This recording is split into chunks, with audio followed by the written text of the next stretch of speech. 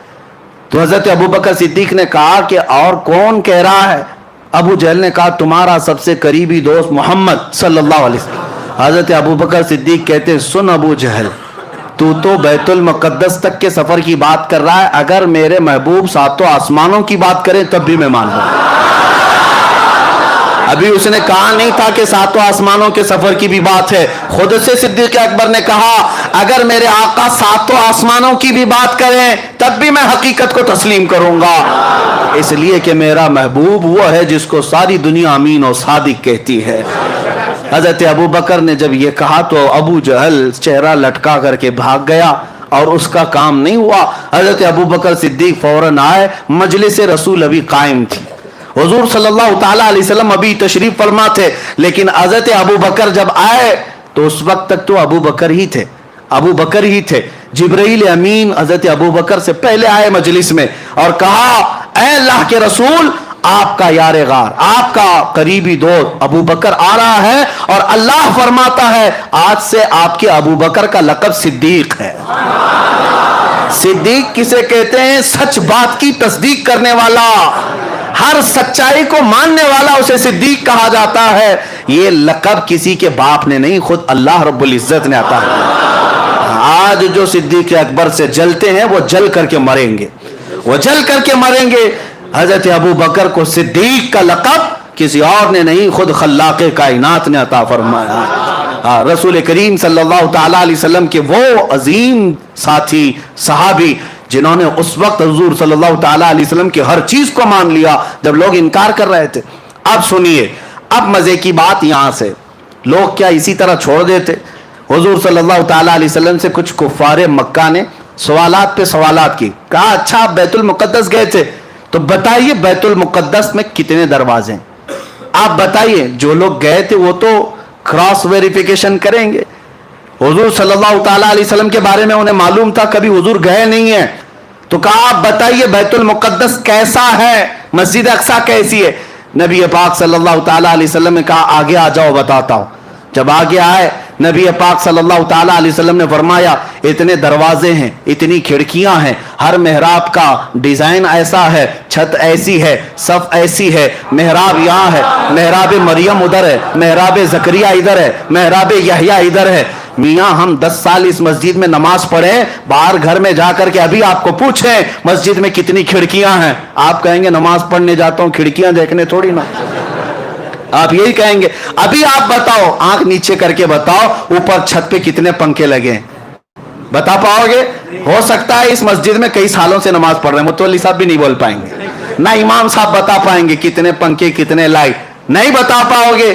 حضور پاک صلی اللہ تعالی علیہ وسلم ہر نقشے کو بتا رہے ہیں، جبکہ امامت بھی فرما رہے تھے نبیوں کی، وہاں خطبے بھی ہو رہے تھے، حضور صلی اللہ تعالی علیہ وسلم کیسے بتا رہے تھے؟ حضور کیا بیت المقدس میں وہی ساری چیزیں دیکھ کر یاد کر کے آئے تھے؟ نہیں، صحابہ بعد میں پوچھتے یا رسول اللہ صلی اللہ علیہ وسلم آپ نے بیت المقدس کا نقشہ ایسا بتایا جیسے برسوں نہیں صدیوں کوئی دیکھ دیکھ کر یاد کیا ہو، یہ کیسے ممکن ہے؟ نبی پاک صلی اللہ علیہ وسلم نے ارشاد فرمایا اے صحابہ تمہیں معلوم نہیں میرا رب پوری دنیا کو میری ہتھیلی میں گھیر کر رکھا، جب میں جس چیز کو چاہوں ہتھیلی کی طرح دیکھتا ہوں۔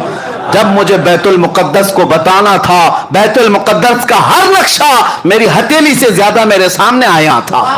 اسی لیے سنی کہتے ہیں ہم یہاں سے پکارے وہ وہاں سے سنیں، مصطفیٰ کی سماعت پہ لاکھوں صلاح۔ اور یہی تو سنیوں کا عقیدہ ہے، مجلس یہاں سجاتے ہیں دیکھتے میرے آقا مدینے سے بھی۔ اور میں تو اکثر مجلس ذکر میں سب سے پہلے یہ شعر پڑھتا ہوں، ہم اس لیے یہ مجلس سجاتے، یہی شعر میں سب سے پہلے پڑھتا ہوں، وہ آئیں گے آتے ہوں گے ابھی آئیں گے، وہ آئیں گے آتے ہوں گے ابھی آئیں گے، یہی سوچ کے ہم نے محفل کو سجا رکھا ہے۔ کوئی محفل میرے آقا کی نگاہوں سے پوشیدہ نہیں ہے۔ بیت المقدس کا ہر نقشہ ان کو جب بتایا تو کیا کہتے ہیں، اس کے علاوہ جواب کیا تھا؟ دم بخود رہ گئے۔ ایک بات یاد رکھیں، معراج کا واقعہ ایسی کسوٹی ہے، ایسی کسوٹی صرف اس پر ایمان والا ہی اتر سکتا ہے، باقی منافق کے سامنے جتنی بھی دلیلیں لاؤ اس کا چہرہ کالا کا کالا ہی رہے گا. نہیں ماننا ہے نہیں ماننا ہے, نہیں ماننا ہے نہیں ماننا ہے. آپ کو کیا لگتا ہے یہ جتنے باہر سن رہے ہوں گے دور سے, ہم میری ریکارڈنگ سنتے ہیں اور اس کے بعد پھر غلط میسج بھیجتے ہیں, یہ کہاں سے ثابت, وہ کہاں سے ثابت. ہم تو یہی کہتے ہیں الحمدللہ ہمارے نصیب سے ثابت ہے. مصطفیٰ کی محبت کا چشمہ لگاؤ سب اجلا ہی دکھے گا. اور تم نے پہلے سے منافقت کا لال چشمہ پہنا ہے, اجلے کو بھی دیکھو گے لال ہی دکھے گا. چشمہ اتارو, غلطی چشمے کی ہے. جیسا چشمہ لگاؤ گے ویسا نظر آئے گا. اعلیٰ حضرت کی نظروں سے دیکھو, غریب نواز کی نظروں سے دیکھو, میرے آقا کو دیکھنا ہے غوث اعظم کی نظروں سے دیکھو. اور کتوں کی نظروں سے دیکھو گے, منافقین کی نظروں سے دیکھو گے, میرے آقا کیسے نظر آئیں گے. اور تم جو بھونکتے ہو نبی امتیوں کے برابر تھے, تو تم ابو جہل کا چشمہ لگائے ہو, ابو جہل کو ویسی نظر آتے تھے. ابو لہب کا چشمہ لگائے ہو, تمہیں وہ سارے چشمے مبارک, ہمیں صدیق اکبر کی آنکھیں مبارک. ہاں, حسان بن ثابت کی نظروں سے دیکھو, پھر دنیا پکار کر کہے گی وَأَحْسَنُ مِنْكَ لَمْ تَرَ قَطُّ عَيْنِي وَأَجْمَلُ مِنْكَ لَمْ تَلِدِ النِّسَاءُ. یا رسول اللہ, آپ سے زیادہ حسین میری آنکھوں نے دیکھا ہی نہیں, آپ سے زیادہ خوبصورت کسی ماں نے جنا ہی نہیں.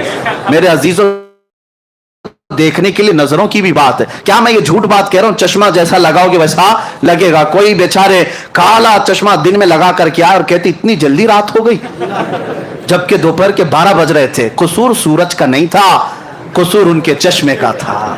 چشمہ کالا اتارو, سورج صاف نظر آئے گا.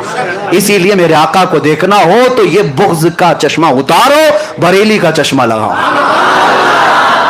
عشق مصطفیٰ کا چشمہ لگاؤ, پھر دیکھو مقام مصطفیٰ نظر آئے گا. تم ادھر ادھر کی کہتے رہو گے حضور کو یہ نظر نہیں آتا, وہ نظر نہیں آتا, یہ سب تمہارے چشمے کا قصور ہے. بریلی کا چشمہ لگاتے ہی زبان کہنے لگتی ہے سرور کہوں کہ مالک و مولا کہوں, باغ خلیل کا گل زیبا کہوں تجھے. حیران ہوں میرے شاہ میں کیا کیا کہوں تجھے, لیکن رضا نے ختم سخن اس پہ کر دیا, خالق کا بندہ خلق کا. نظروں کی بات ہے, نظروں کی بات ہے. منکرین کا کوئی علاج نہیں ہے میرے عزیزوں. ہاں, شیخ سعدی رحمت اللہ علیہ فرماتے ہیں حاسد کا علاج کیا ہے, حسد کرنے والے کا علاج کیا ہے. شیخ سعدی سے پوچھا گیا سب کا علاج کچھ نہ کچھ ہے, کوئی دوا ہے, کوئی نسخہ ہے, کوئی تربیت ہے. شیخ سعدی سے پوچھا گیا حاسد کا علاج کیا ہے. فرماتے حاسد کا علاج یہ کہ مر جائے, موت ہی علاج ہے. مرنے سے پہلے تک وہ سدھرے گا نہیں. ہاں, موت علاج ہے, اس سے پہلے اس عادت سے چھٹکارا ممکن نہیں ہے. اب سنو, حضور پاک صلی اللہ تعالی علیہ وسلم نے بیت المقدس کے پورے مناظر بتا دی. اب مکہ کے کچھ کفار آئے اور کہا اچھا آپ بیت المقدس تک گئے. کہاں سے گئے؟ مسجد حرم سے بیت المقدس تک گئے.